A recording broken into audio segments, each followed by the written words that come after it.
Hey guys, what's up? In a short tutorial, I'm going to teach you how you can invite new members to join Dropbox as a new user. So let's get started right away. It is super simple. So what you want to do, guys, is head over to dropbox.com, log into your account. For example, you may use your Google account to sign up free of charge on Dropbox.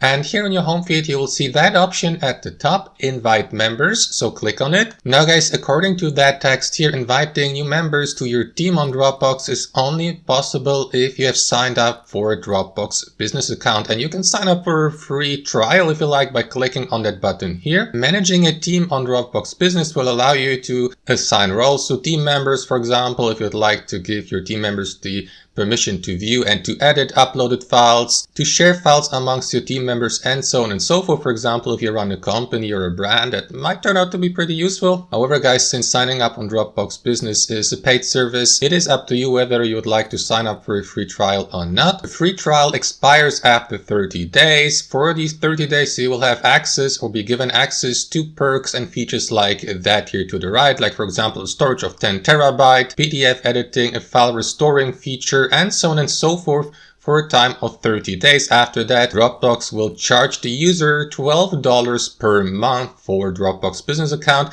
Alternatively, guys, you may keep your personal account, of course, and yeah, that's totally up to you guys. Thanks for watching and have a fantastic day.